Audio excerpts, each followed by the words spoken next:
The great hall where the Dominion Council once ruled the galaxy was now filled with a very different kind of meeting. Representatives from all 12 alien species sat quietly, waiting for Admiral Hyun-Ki to speak. Many of them had wounds from the recent battle. All of them looked defeated. Chancellor Veltine, his crystal body dulled and cracked from combat damage, was the first to break the silence. Admiral Hyun-Ki, we formally request mercy for our surviving populations. We acknowledge human superiority and submit to your authority. Admiral Hyun-Ki looked around the room at beings who had once considered humanity too primitive to deserve respect. Now they begged for the right to continue existing. The irony was not lost on him, but he felt no satisfaction in their humiliation. "Rise, Chancellor," he said calmly. "All of you, please stand. We are not here to discuss your submission. We are here to build a new galaxy." Dr. Yunbi sat beside the Admiral, no longer hiding her intelligence behind a facade of primitive confusion. Her analysis of each species had proven crucial to victory, but now she was working on something even more important, figuring out how to make peace work. High Counselor Quardex, his gaseous form still flickering with pain from the telepathic disruption, spoke nervously. "What do you mean, Admiral? Are you not here to dictate terms of surrender?" Ambassador Su Jin, finally revealed as one of the galaxy's most skilled diplomats, answered for the Admiral. "We defeated your fleets, not your species. Humanity has no interest in ruling over unwilling subjects or destroying civilizations that could contribute to galactic progress." The alien representatives looked confused. In 3 centuries of Dominion rule, conquest had always meant subjugation. The strong ruled the weak, and the weak served or died. The concept of voluntary cooperation between equals was foreign to most of them. Admiral Torkan, his massive rocky form bearing scars from the battle, rumbled his confusion. "Then what do you want from us? Why did you reveal yourselves and fight this war?" Captain Do-won, now wearing the insignia of a full admiral, stood to answer. "Because we were tired of living in cages. Because we wanted the right to explore the galaxy and build our own civilization. Because we believed all species should have that right." Dr. Yunbi activated a holographic display showing the galaxy as it existed before the war. Dominion territory was marked in red, with small areas marked as protected or restricted systems where other species were allowed to exist under alien oversight. "This is what the galaxy looked like under Dominion rule," she explained. 12 species controlling everything, while hundreds of others lived as subjects or pets. "We propose something different." The display changed, showing the same galaxy divided into regions of different colors. Each area was labeled with species names, including many that the Dominion had suppressed or ignored. "This is what we envision," Admiral Hyun-Ki said. "A galaxy where every species has the right to self-determination. Where strong civilizations help weaker ones grow instead of controlling them. Where knowledge and technology are shared for the benefit of all." The alien representative stared at the display in amazement. Many species they thought were extinct or primitive were shown as having their own territories and governments. The humans had apparently been in contact with civilizations across the galaxy, not just the Dominion General Kekstar, released from human custody but wearing monitoring devices, spoke with grudging respect. "You could rule us all by force. Your military superiority is absolute. Why offer cooperation instead?" Ambassador Su Jin smiled. "Because ruling by force creates rebels. Cooperation creates allies. We learned that by watching the Dominion's mistakes for 150 years. Over the following weeks, the transformation of galactic politics proceeded with amazing speed. Human fleets appeared in systems throughout the galaxy, but instead of conquest they brought aid and technology.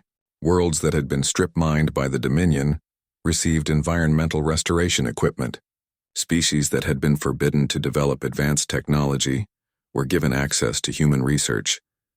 Commander Taiho, the former Monitor Chief, now worked alongside Dr. Yunbi in a joint research facility orbiting Earth. His job was no longer to watch humans, but to learn from them. The irony was not lost on him. "I spent 20 years reporting on human activities," he said to Dr. Yunbi as they worked together on a new, faster-than-light drive design. "I never imagined I would someday be asking for their help to improve my own species' technology." Dr. Yunbi looked up from her calculations. "That was the point, Commander. We wanted you to see us as harmless pets while we learned everything we could about your technology and culture. Now we can use that knowledge to help everyone. The transition was not without problems. Some Dominion hardliners refused to accept the new order and organized resistance movements. A few alien species initially rejected human offers of cooperation, suspicious of any former enemy's motives. But the benefits of the new system became clear quickly. Human medical technology saved millions of lives on war-torn worlds. Human agricultural techniques ended food shortages on dozens of planets. Human defensive systems protected smaller species from pirates and raiders. Captain Dowan found himself commanding mixed fleets of human and alien ships. Former enemies worked side by side, learning from each other and building trust through shared missions. The integration was faster and more successful than anyone had expected. Chancellor Veltine, his crystal body slowly healing from battle damage, addressed the new Galactic Federation during its first formal session. 6 months ago, I believed humans were primitive creatures barely capable of spaceflight. Today they have shown us what true civilization looks like. The Federation was unlike anything the galaxy had ever seen. Instead of a few species ruling over the rest, every civilization had a voice in galactic affairs. Decisions were made through consensus rather than force. Technology and knowledge flowed freely between worlds. Admiral Hyun-Ki stood before the Federation Assembly, no longer as a conqueror, but as an elected leader. Around him sat representatives from over 200 species, many of which had been hidden or suppressed under Dominion rule. "We did not fight this war to replace one empire with another," he said. "We fought to ensure that every species in the galaxy has the right to determine its own destiny. That goal has been achieved." Ambassador Su Jin, now serving as the Federation's chief diplomat, worked tirelessly to resolve conflicts between species that had been enemies for centuries. Her years of experience dealing with alien psychology proved invaluable in building bridges between different civilizations. Dr. Yun-Bi established research stations throughout the galaxy where scientists from all species could work together on problems that affected everyone. Disease, hunger, and environmental destruction became shared challenges rather than individual struggles. 1 year after the Great Battle, Admiral Hyun-Ki stood in his ready room aboard the New Korea, looking out at a mixed fleet conducting joint exercises. Human ships flew alongside vessels from dozens of other species, their crews learning from each other and building friendships that would last generations. He thought about his grandfather, who had witnessed first contact with the aliens, and whispered the words that started humanity's long journey to freedom. "Patience, grandson. Let them think we are weak. Someday we will show them the truth." The truth had been revealed, but it was not what anyone expected. Humanity's greatest strength was not their technology or their military might. It was their ability to see potential in others and their willingness to share power rather than hoard it. The galaxy had learned that strength without wisdom leads to tyranny, but wisdom combined with strength can create something beautiful. The age of the Dominion was over. The age of cooperation had begun. Admiral Hyun-Ki smiled as he watched a young human officer teaching alien cadets how to operate the new Federation starships. The future belonged to all of them now. The Kepler 442 system had 7 stars arranged in a complex orbital pattern that created strange gravitational effects throughout the region. Most species avoided the system because navigation was difficult and dangerous. Admiral Hyun-Ki had chosen it specifically for those reasons. Admiral Torkan commanded the largest fleet in galactic history from his massive flagship, the Eternal Dominion. Around him, over 3,000 ships from 12 different species moved through space toward what they believed would be an easy victory. The Dominion had never lost a major battle in 3 centuries of rule. "Human fleet detected," reported his sensor officer. 800 vessels in defensive formation around the 4th planet. Torkan's rocky features showed satisfaction. The numbers were better than expected, but still heavily in the Dominion's favor. "Begin the attack. All ships engage at maximum range." But as the Dominion fleet closed in, something strange happened. The human ships seemed to fade from sensors, becoming harder and harder to track. Within minutes, most of the alien fleet was firing at shadows and empty space. Admiral Hyun-Ki watched the battle from the bridge of the New Korea. Around him, human tactical officers coordinated the most complex space battle ever fought. The ship's artificial intelligence systems processed thousands of variables every second, adjusting strategy based on real-time data. "Adaptive camouflage is working perfectly," reported Lieutenant Yu Jin from the sensor station. The enemy is having trouble maintaining target locks. Captain Dowan, commanding the Second Fleet from his flagship Busan Rising, led a group of fast attack ships in hit-and-run strikes against the Dominion's flanks. His vessels appeared from nowhere, destroyed their targets, and vanished again before the aliens could respond. Dr. Yunbi monitored the battle from her command center, watching as her years of research proved their worth. The sonic weapons designed for Vexari ships were tearing through their formations. The resonance generators made Astari crystal ships shatter like glass. The electromagnetic pulse weapons were scrambling Zelphite telepathic networks. The Astari battle group is fragmenting, she reported. Their coordination is breaking down as their command ships are destroyed. Chancellor Veltine aboard his crystal ship Infinite Wisdom watched his fleet dissolve around him. The weapons hitting his vessels created vibrations that spread through their crystalline hulls like cracks in ice. Ships that had seemed invincible for centuries were falling apart under human attacks. How are they doing this?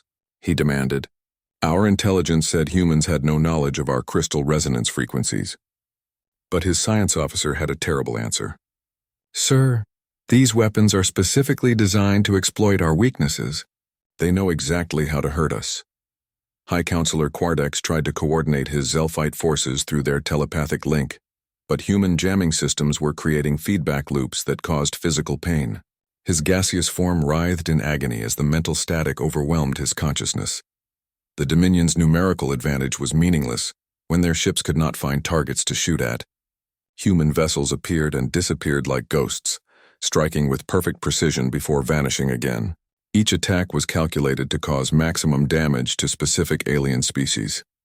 Admiral Torkan realized his fleet was being systematically destroyed by an enemy that seemed to know every weakness, every vulnerability, every tactical mistake they might make. All ships withdraw to secondary formation. We need to regroup. But regrouping was impossible. Commander Jinny's special forces had been busy behind enemy lines. As the Dominion fleet tried to retreat, they discovered that their communication networks were compromised. Supply ships exploded from sabotage charges.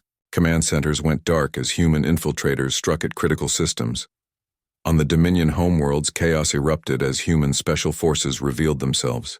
These were not recent infiltrators, but deep cover agents who had been in place for decades. They struck at government buildings, military bases, and communication centers with surgical precision. The Skarathi Queen watched in horror as her royal palace was seized by humans who spoke perfect Skarathian, knew exactly where every security system was located. How long have they been among us? She asked her guards. The answer came from a human agent who removed her disguise. 37 years, Your Majesty. We have been preparing for this day since I was a child. Back in the Kepler 442 system, the battle was turning into a rout. The proud Vexari, seeking revenge for their earlier defeat, fought to the last ship but were overwhelmed by human forces that seemed to anticipate their every move. The Hegemoth's massive vessels, designed to crush enemies through sheer strength, found themselves outmaneuvered by smaller human ships that struck from impossible angles. Admiral Dowan's flagship engaged an entire Asthari squadron single-handedly. The Busan Rising's adaptive weapons systems automatically adjusted their frequency to shatter crystal hulls while its shields absorbed and redirected enemy fire back at the attackers. Dr. Yunbi watched with scientific fascination as her theories played out in real combat.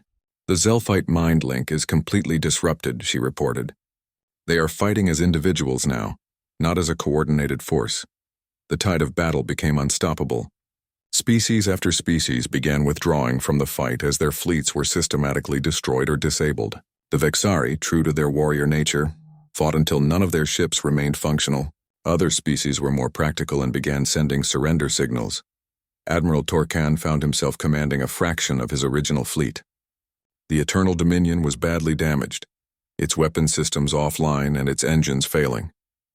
Around him the space battle continued, but the outcome was no longer in doubt.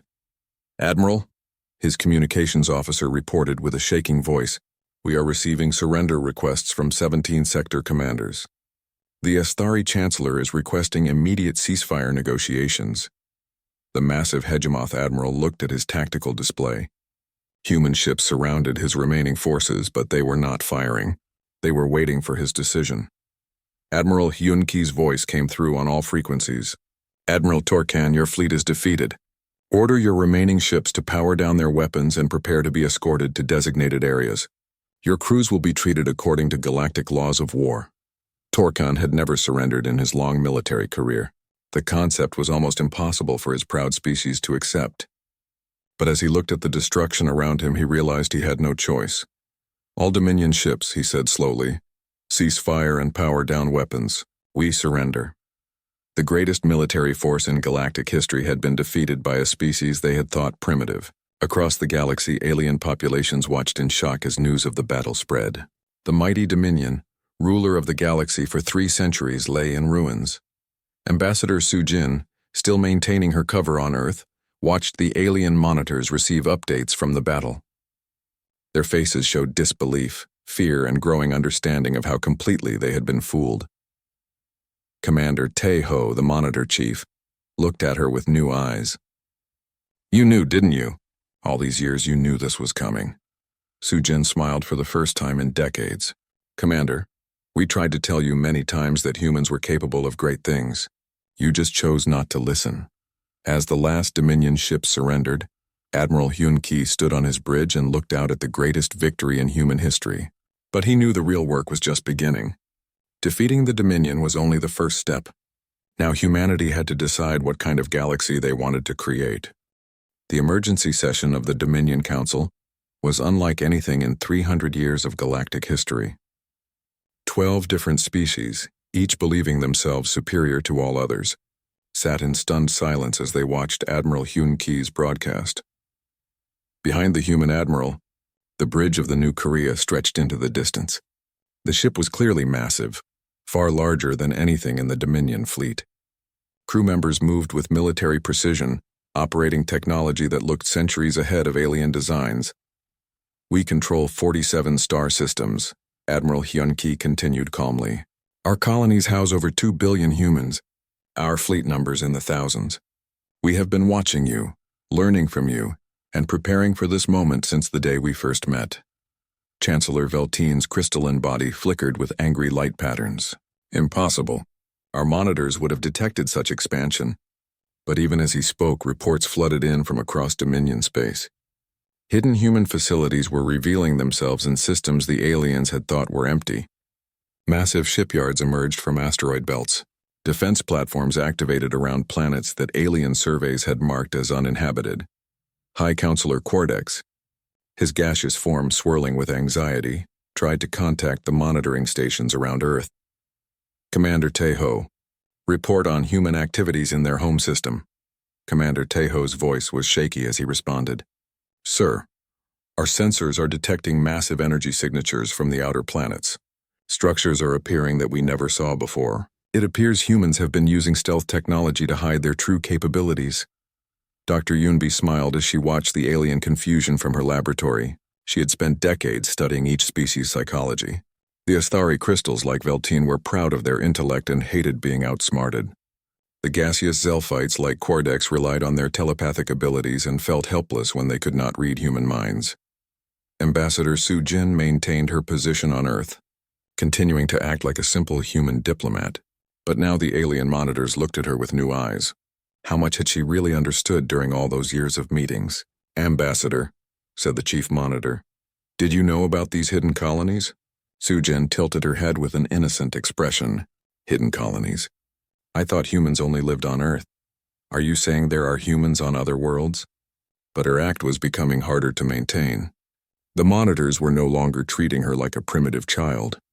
They watched her every movement, looking for signs of deception. The Dominion's military leaders gathered in their war room. Admiral Torkan of the Hegemoth, massive silicon-based creatures who served as the Dominion's primary military force, slammed his rock-like fist on the table. This changes nothing, he rumbled in a voice like grinding stone. So humans have a few ships and some hidden colonies. We still outnumber them 1,000 to 1. We will crush them before they can threaten our rule. But General Vexera of the Skarathi, insect-like beings with compound eyes that could see multiple dimensions, was not so confident. The ease with which they defeated the Vexari suggests their technology is far superior to ours. Perhaps we should attempt negotiation. The debate raged for hours. Some species wanted immediate military action. Others urged caution. A few suggested trying to understand how humans had hidden such a massive expansion for so long. Captain Do-won, now promoted to fleet admiral, prepared the second human fleet for the coming battle. His ships were spread across a dozen systems, each one more advanced than anything the Dominion possessed. Human engineers had spent 150 years perfecting their designs, combining alien technology with human innovation. The human ships used adaptive armor that could change its properties based on incoming attacks. Their weapon systems automatically adjusted to exploit weaknesses in enemy vessels. Most importantly, they could operate independently, making decisions faster than any alien crew could react. Dr. Yunbi transmitted her analysis of Dominion tactics to all human fleet commanders. She had studied every major battle in galactic history, learning how each species fought and where their weaknesses lay. The Asthari rely on superior firepower and expect their enemies to engage in direct combat, she explained in her briefing. The Zelphites use telepathic coordination, but become confused when their mental links are disrupted. The Hegemoth are slow but powerful, vulnerable to fast-moving attacks. Admiral Hyun-ki received reports from human intelligence networks throughout Dominion space.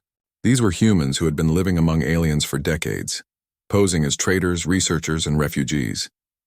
They had mapped every military installation, every supply route, every weakness in the Dominion's defenses. Commander Jin A, leader of the Special Operations Division, prepared her teams for covert missions behind enemy lines. While the main fleets fought in space, her soldiers would strike at critical infrastructure, communication centers, and command facilities. The Dominion finally reached a decision. They would assemble the largest military force in galactic history and crush the human rebellion before it could spread. Every species would contribute ships and crews to a Grand Alliance fleet. We will show these upstart humans the price of defying galactic order, Admiral Torkan declared. No species has ever challenged the Dominion's authority and survived. But as the alien fleets gathered, human observers watched from hidden positions throughout their space. Ambassador Su-jin maintained her innocent act while secretly transmitting intelligence about Dominion fleet movements. Dr. Yunbi analyzed the alien formations and predicted their tactics. Admiral Hyun-ki planned the battle that would decide the fate of the galaxy. The aliens still did not understand what they were facing. They thought humanity was a single species that had gotten lucky with technology. They did not realize that humans had been preparing for this war since the day of first contact. Human children in the hidden colonies had grown up learning alien languages and studying alien cultures. Human scientists had spent their careers developing weapons specifically designed to counter each alien species. Human strategists had war-gamed every possible scenario for over a century. The Dominion was about to face an enemy that knew them better than they knew themselves. General Kextar, still a prisoner aboard the Soul's Vengeance, watched human crew members with growing amazement. They moved with confidence and purpose that he had never seen in his own forces. When he asked Captain Do-won how long humans had been preparing for war, the young admiral smiled. "General, we have been preparing for this war since before I was born. My parents built these ships. My teachers studied your tactics. My entire generation was raised to fight this battle." The captured Vexari general finally understood the scope of human planning. This was not a sudden rebellion or lucky victory. It was the culmination of a plan that had been 150 years in the making. As the Dominion fleet assembled, numbering over 3,000 ships, Admiral Hyun-ki made his final preparations. He knew the aliens expected to fight a desperate human force trying to protect their hidden colonies. Instead, they would face a military machine that had been designed specifically to defeat them. The greatest battle in galactic history was about to begin. General Kextar stood on the bridge of his flagship, the Venomous Strike. Around him, 12 heavy cruisers and 50 smaller ships moved through space toward what he believed were illegal human settlements. The reptilian general's yellow eyes gleamed with anticipation. This would be an easy victory. "How long until we reach the target system?" he asked his navigation officer. 2 hours, General. Our scouts report primitive structures and what appear to be mining operations. No sign of military presence. Kextar laughed, showing rows of sharp teeth. "Of course there is no military. Humans cannot even leave their home system without our permission. This will be target practice for our crews. 3 star systems away, Captain Do-won received the final orders from Admiral Hyun-ki. His small fleet of 12 ships had been hiding in the shadow of a gas giant for 2 weeks, waiting for this moment. Each vessel was painted black to blend with the darkness of space. Remember, Do-won told his crew, we are not here to destroy them all. We need prisoners and intelligence. Dr. Yoonbi's analysis says Vexari are proud warriors who will fight to the death unless we show them they are completely outmatched. Lieutenant Bo-ra, his weapons officer, nodded. The sonic disruptors are calibrated to their hearing frequency. Their ships should be disabled without destroying them. Dr. Yoonbi watched the approaching battle from her laboratory aboard the New Korea. For years, she had studied Vexari biology and technology. She knew that their hearing was much more sensitive than human hearing. She also knew that their ship hulls contained a metal that became brittle when exposed to certain sound frequencies. The Vexari fleet dropped out of faster-than-light travel at the edge of the system. General Kextar looked at his screens with satisfaction. The human colony was built on 3 asteroids connected by metal bridges. Mining ships moved slowly between the rocks. Everything looked exactly as primitive as he expected. Begin the attack, he ordered. Destroy everything. Leave no survivors. The Vexari ships moved forward, their weapons charging. Kextar planned to make this quick and brutal. The other alien species would see what happened to those who tried to expand without permission. But as his fleet reached the inner system, something impossible happened. Space itself seemed to ripple, and suddenly 12 human ships appeared around them. The vessels were sleek and dark, unlike anything in the Dominion's databases. What? Kextar snarled. Where did they come from? Our sensors showed nothing. His tactical officer's voice shook with confusion. Sir, they were using some kind of stealth technology. Our sensors could not detect them. Captain Do-won smiled as his ship, the Soul's Vengeance, dropped its camouflage field. Around him, the other human vessels did the same. The Vexari fleet suddenly found themselves surrounded by ships that should not exist. Attention, Vexari fleet. Do-won broadcast on all frequencies. You are trespassing in human space. Power down your weapons and prepare to be boarded. General Kextar roared with anger. Human space? You primitive creatures have no space except your single system. Attack! Destroy them all! The Vexari ships opened fire with their plasma cannons. Beams of superheated energy struck the human vessels. Kextar expected to see explosions and debris. Instead, the human ships absorbed the energy and seemed to grow brighter. Adaptive shielding, Lieutenant Bo-ra reported calmly. Their weapons are actually charging our shields. Dr. Yoonbi was right about their plasma frequencies. Do-won nodded. Return fire. Use the sonic disruptors. The human ships fired weapons that looked like nothing the Vexari had ever seen. Instead of energy beams or projectiles, they released waves of sound that traveled through space itself. When the waves hit the Vexari ships, the results were devastating. The metal hulls of the alien vessels began to crack and split. Inside the ships, Vexari crew members fell to the deck, clutching their sensitive ears as the sound waves overwhelmed their hearing. Ship systems failed as the vibrations disrupted their electronics. General Kextar watched in horror as his mighty fleet was torn apart by invisible weapons. His own ship shook violently as the sonic waves struck its hull. Cracks appeared in the walls around him. How is this possible? He gasped. Humans do not have this technology. One by one, the Vexari ships lost power and drifted helplessly in space.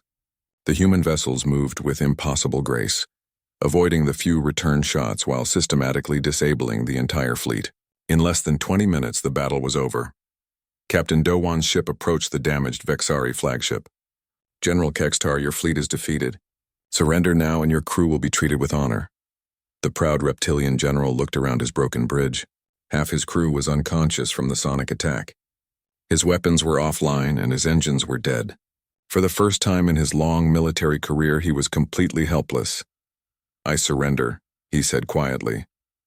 News of the battle spread through Dominion space faster than anyone thought possible. Ambassador Sujin, still on Earth with the alien monitors, watched their faces as reports came in. The beings who had spent 150 years thinking humans were primitive children suddenly realized they had been completely wrong. Commander Tai-ho, the alien monitor chief, stared at his communication screen in disbelief. This cannot be accurate. The report says humans defeated an entire Vexari battle fleet. The reports are confirmed from multiple sources, his aide said nervously. The Vexari fleet has been captured. General Kextar is a prisoner. On the hidden colony, human workers came out of their shelters to watch Vexari crew members being transferred to human ships. The aliens looked around in amazement at the advanced facilities they had dismissed as primitive mining operations. The colony was actually a major industrial center with factories, research labs, and defensive installations. What the Vexari had thought were simple miners were actually engineers, scientists, and soldiers. Admiral Hyun Ki received Captain Do-won's report with satisfaction. The first phase of the plan was complete. The galaxy now knew that humans possessed advanced military technology, but they still did not know the full scope of human expansion. Dr. Yunbi interviewed the captured Vexari officers. They told her everything about Dominion fleet movements, military tactics, and planned operations. The aliens were so shocked by their defeat that they answered her questions without thinking. "How many human colonies are there?" General Kextar asked her during his interrogation. Dr. Yunbi smiled. "More than you could imagine, General. And all of them have been preparing for this day." In the Dominion capital, emergency meetings began immediately. The 12 ruling species had to decide how to respond to this unprecedented situation. Some wanted immediate military action, others suggested negotiation, but all of them shared the same terrible realization. They had been living next to a military power that could defeat their best fleet, and they had never even known it existed. Chancellor Veltoen, the crystal being who had dismissed humans as primitive, called for a full military response. "We cannot allow this insult to stand. Deploy the entire Dominion fleet." But High Counselor Cordex, the gas being, was more cautious. "If humans could defeat the Vexari so easily, perhaps we should reconsider our approach." As the alien leaders argued, Admiral Hyun Ki prepared for the next phase. He activated hidden transmitters throughout human space, sending a message that would reach every alien communication network in the galaxy. "People of the Dominion," his voice said calmly, "for 150 years you have believed humanity was confined to a single star system. This was an illusion we chose to maintain. Today that illusion ends." The Great Hall of the Galactic Dominion buzzed with 12 different forms of alien communication. Some species spoke through sound waves, others through light patterns, and a few used telepathic signals. All of them agreed on one thing: the galaxy belonged to them. Admiral Hyun Ki watched the meeting through hidden cameras from his command ship, the New Korea. The massive vessel hung in the darkness between two dead stars, invisible to all alien sensors. Around him, hundreds of other human ships waited in the shadows. They had been waiting for 150 years.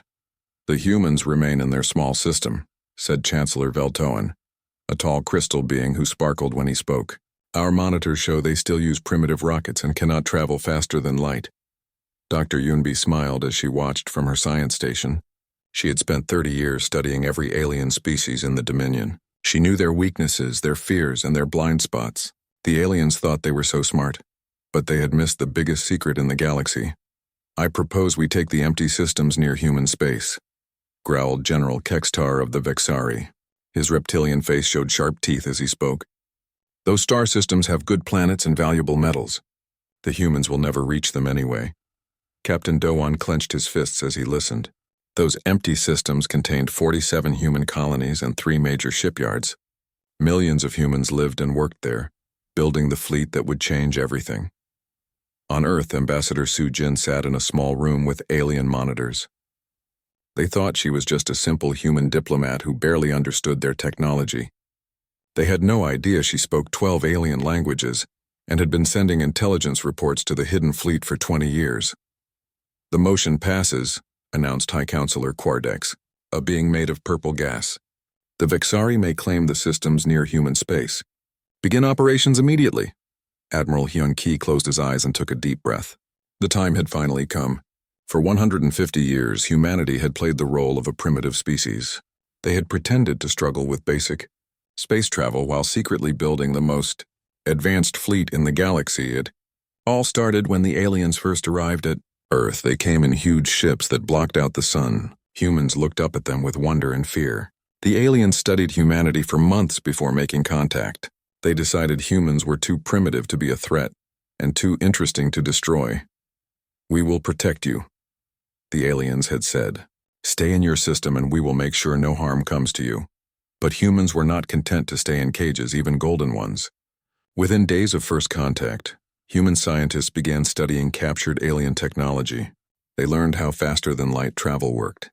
They figured out alien weapon systems and shield generators. Most importantly, they learned how to hide from alien sensors.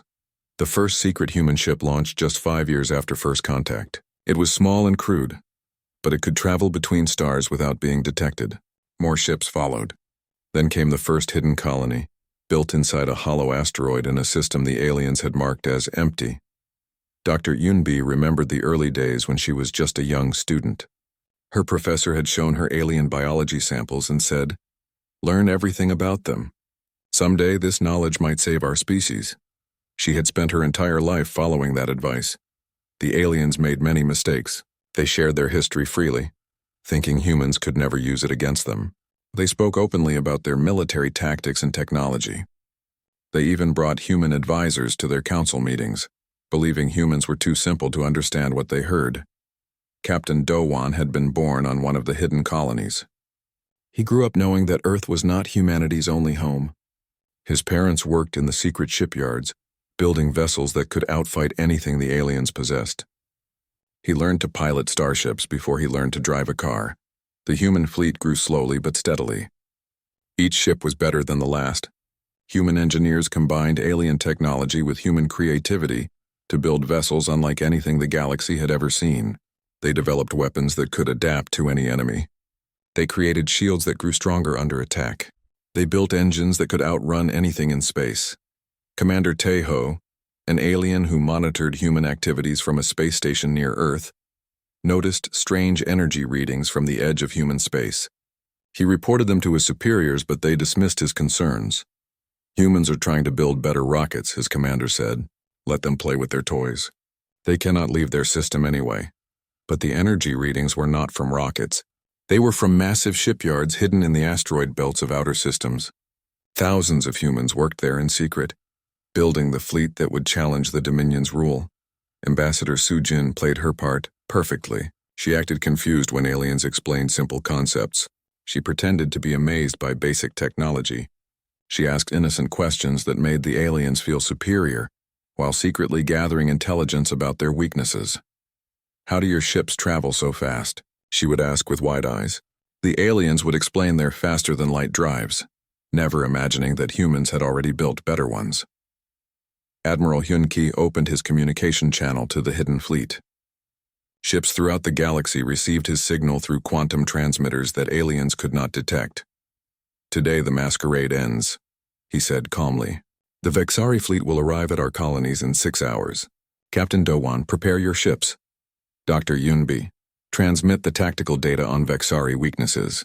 Ambassador Sujin, maintain your position on Earth until further orders." Around him, the bridge crew of the New Korea prepared for battle. These were humans who had trained their entire lives for this moment. They knew every alien ship design, every weapon system, every tactical doctrine. They had studied their enemies for generations while remaining invisible. The Galactic Dominion controlled 1,200 star systems and commanded fleets of thousands of ships. They had ruled the galaxy for 3 centuries without challenge. They believed they were invincible. They were about to learn how wrong they were. As the hidden human fleet powered up their engines and prepared to reveal themselves, Admiral Hyun-ki thought about his grandfather, who had witnessed first contact with the aliens. The old man had whispered to young Hyun-ki before he died, "Patience, grandson. Let them think we are weak. Someday we will show them the truth." That day had finally arrived.